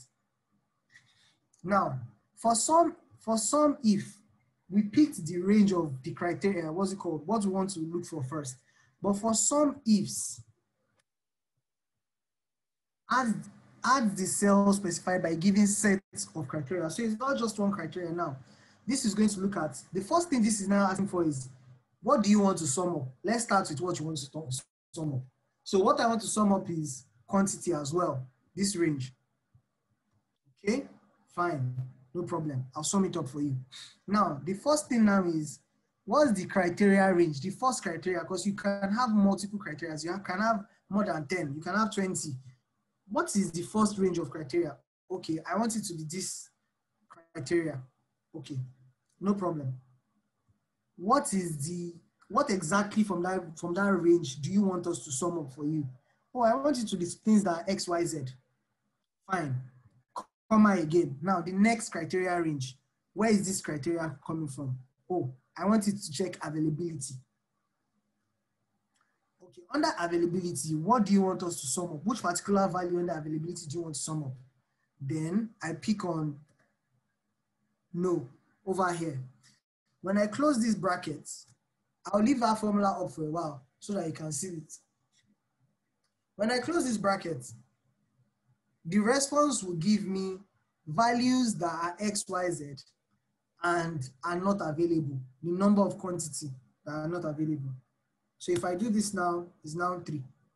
If I change this to yes, it's only giving me the one that is yes from that part. If I change this to ABC, it will give me the value. But we can make it easier by using data validation to make this work faster for everyone as well. I have 2 messages. Yes, direction, sorry, the arrow key. Direction is the arrow key. That's what I did. So sorry for misleading there, but that's about it for sum and sum ifs. We'll still look at the next one. So there's a next tab there that now talks about sum again. So this one is basically what we've done. I'm going to give us 5 minutes. Let's do it again from scratch. This is just like a catch up from everything we've done before. Let's just do it again. We know the if statement. What we want to find out from the if statement is basically, so let me, okay, this if statement, let me help you out with this one. Let me help you out with this one. Now, if we have a range of what we are selling, we want to categorize maybe sales or whatever it is we're getting from these people or the amounts they're donating. And anybody that donates anything above $2,000 for us, we kind of categorize that, okay, that should I say I donation, below $2,000, low donation. So how do we do this? If this cell is greater than 2,000, remember before we were using values or another cell to give us the answer. Now we can now type text for it to return text for us as answer. How do you do that? We're working with formula. We want to talk about text. We need to put it in quotation. I. That's the true value. Whenever that is what's it called, is greater than 2,000, return I. And if it is not, if that what's it called, if that if statement is wrong, I want you to return low. Then I close the bracket. So 2005 is higher than 2000. So if I drag this down now, and I have different values. So if I'm doing filter now, I can put a filter on this to say, okay, well, I want to see those that are low. I'm not checking about how much they are donating. I just want to see those that donated low values. So you can use if statement as well to create categories for different people. So what you can now do now for me is basically everyone can just create like a sum here You can be yourself, sum this value, Control Shift up, and shift down. That's the value I have. There's a message. Okay, so we are going to round up very soon. So let's just go through this part. I wish we had more time, but at the moment, that is what we can cover. So we've done sum ifs. Let me just move on to average. Average is basically what average means. I think I'm going to skip average as well. So average works the same way as sum. We select the range. Average if works the same way. Average ifs works the same way. If I do average, gives me the value of average across board. Do we understand? Yes, we understand. I believe we understand. Average if works the same way as average. Average ifs works the same way as average ifs. Now, next part is counting values. For counting values, now, if you look at this amount now, someone did not have amount, someone else said to be determined, someone else doesn't have amount as well. But we only want to count those people that have amount. So if we do count the number of cells in a range that contains number. That is what counts will do. So if we come here and select this range and do a count, only 11 people out of 14 paid the amount or something like that. Then the next option is count blanks or count blank. Like the name implies, count the amount of blank spaces, those that did not pay money or those that did not donate money for us to be able to do whatever it is we want to do. That is count blank. Now, what if you want to count everybody, those that have value or those that don't have value? You use count all. Count A, and you select that range. Oh, sorry. Count A, and you select the range. Then it does the count for you. So similar to that, there's count if and count ifs. It's also working the same way as sum if works. So let's say, for example, let's just do one count if. Count if this range. Remember what we did before, where it's like if they are paying higher than 2,000, the value they are paying is high. So we want to count the number of people that are paying more than 2,000. So we can now do count ifs. Now for this one, because it's kind of like a criteria, you put it in quotes and do greater than 2,000. Close it. So 6 people pay out of, what's it called? Out of 6 people. Wait. Count all. Okay. So count all is basically all the values that have, all the cells that have values. Notice it didn't count the blank ones as well. The blank is 2, the ones that have values is 12. One of them is to be determined. But those that paid above 2,000 is this. Let's quickly move on because of time. We have like 2 minutes left, so I can cover probably just one more tab or 2 more tabs. One more tab. So the next one we have is rank. So now you've collected people's results. You now want to say, okay, based on the values we have, which is like the best for us, the formula is rank. So returns the rank of a number in a list of numbers. It cites it relative to other numbers in that list. So what do you want to check the rank of? I want to see this. This is the total number of sales we've made for this month. So which item is actually selling the best? So this item, fine. What is the range I want to check it on? I want to check it on this range. Now, because I want to do autofill, I need to fix this range. So I can now press F4. If you press F4 and you don't have the $ come up, you need to press function F4. Beside your Windows button, there should be another button called FN. FN F4. Then it's asking you for the order. Do you want it to be ascending or descending? I want it to be descending. I put 0 there. I close the bracket down. So this is the highest amount. So if I do this drop down now, this is the highest, number 6 is the lowest. I can use the same formula. If I drag it across, it will not give me value, not a number, because I'm referencing this value, that's what I'm looking for. So this is another thing you can do in Excel. When you are doing formulas, you can double click on it. It will show you the selection that is leading to that formula. And I can now drag this back here. Then change this to 1. Enter. Now it's 6. If I fill down, this is now ascending order. This is the lowest. This is the highest. Lastly, VLOOKUP. Let me just talk about VLOOKUP and we'll kind of close it. VLOOKUP is extremely important for data analysis in Excel. Extremely important. So, say for example, you have this table. And this table is really, really massive. But with VLOOKUPs, this item is kind of like unique. You always need, whenever you're using VLOOKUP, try to make sure that the first column of the table you want to select is unique. There's one limitation with VLOOKUP, which is it only looks up the first column of your range. So you have to start from the first one. So now, say for example, I'm creating like maybe, should I say a dynamic table for someone else to look at, but I don't want them to touch this table. I don't want them to edit this table, but I want to give them values from this table. What do? VLOOKUP. VLOOKUP is basically vertical lookup. Looks for a value in the leftmost column, like I mentioned, of a table, and then returns a value in the same row from the column you specify. What am I looking for? I'm looking for shoes. That's the first thing it's asking for. What exactly are you looking for? You're looking for shoes. Okay, good.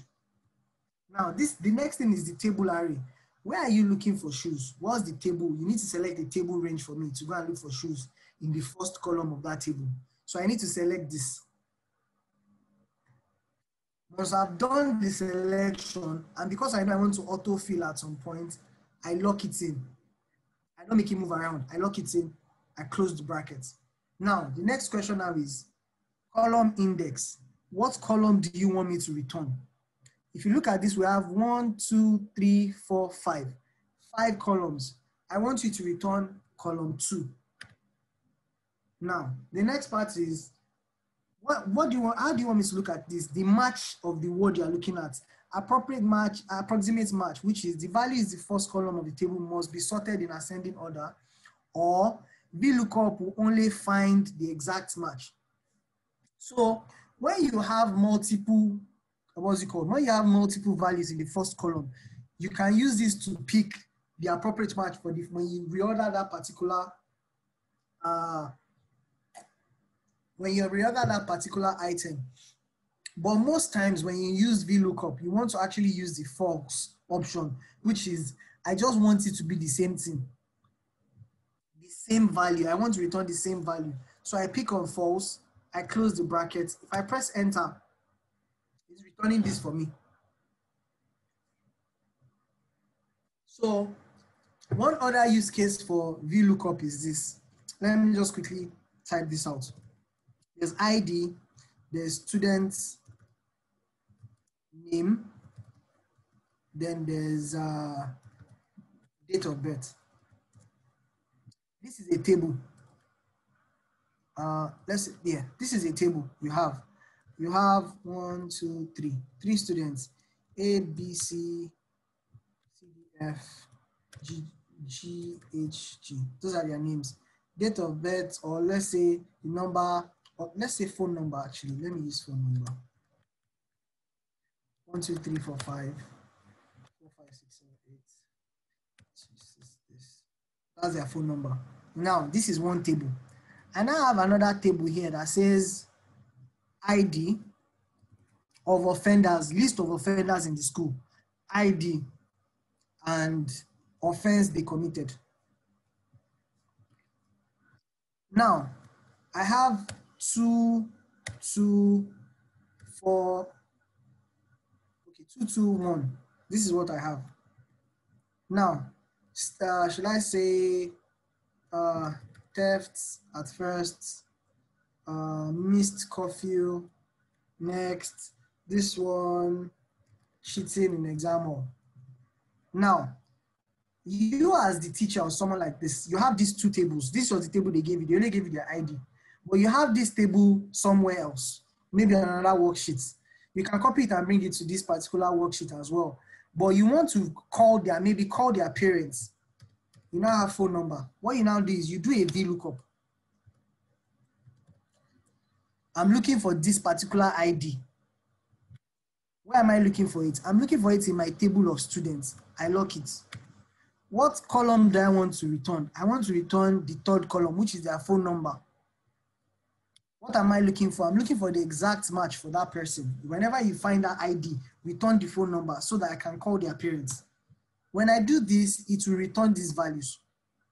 So if I do a fill down now, notice that the ID is always going to match the phone number.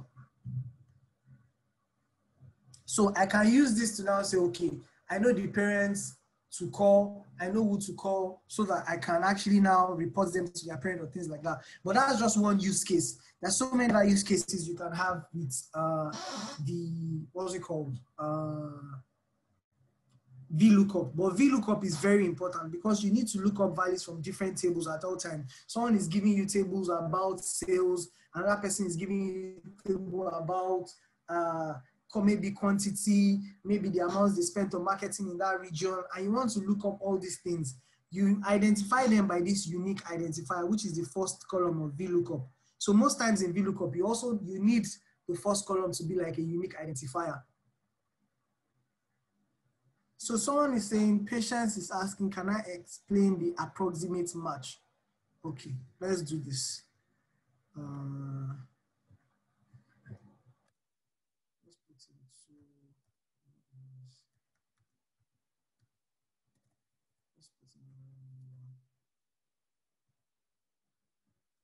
I come here and change this to true. Oh, okay. I need to increase the range of this. So I need to change this to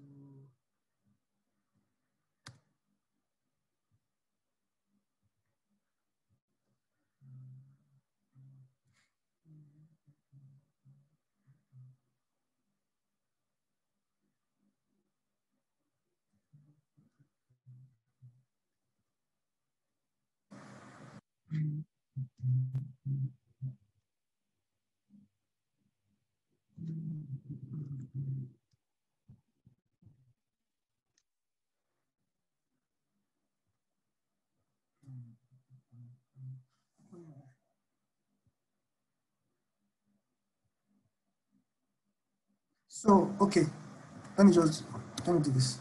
So look at how this is done. If I change this person, for example, let me just try and create a table. If I change the sorting of this, sort smallest to largest, notice that this coffee has changed. The coffees are not the same thing. Let me just put this as true. This is true. This is true. I really want to be false. Sorry, let me just put this as false.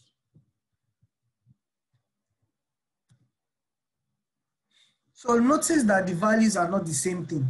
So for the first one, I'm using a true, which is approximate match. But this time I have two separate IDs. This is why I said you need unique identifier. So this first one is going to, the one that is true, is picking the two below, ascending order. If you look at when you put the value beside the true and you want to look at definition of true, approximate match, the value in the first column of the table must be sorted in ascending order. That is what happens for true. So the same value is the same thing I'm looking up, but when I change the true or false, the response is different. So what this is now happening, what is happening here is this is the lowest value. This is the in ascending order. This is the first value that comes up. So it will return this. But if I just do false, like I just want you to look at 2 is equals to 2. It's just going to pick this first value for me.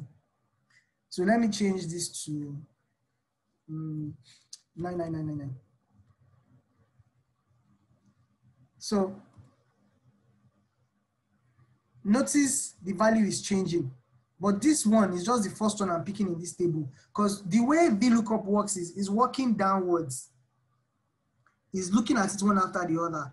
If I add another 2 to this table, and I say the name is this, and the value is, let me sort again. See, it's always picking the last one for this one. If I now change the value of the smallest one, sorry, if I change this to 17, what just happened? Okay, it's picking the last one. It's picking the last one on the list, sorry. So if I change this, it works to that. So it's picking the last one on the list, sorry about that. So that's basically why you try and use VLOOKUP. But the limitations to VLOOKUP is, say for example, you want to use this to pick this one. You might have issues using VLOOKUP. So there's another option which is index and match, but because of time, we will not be looking at that today. So with that, I think we are kind of done for the day. So what I would just request is, similar to yesterday, we look at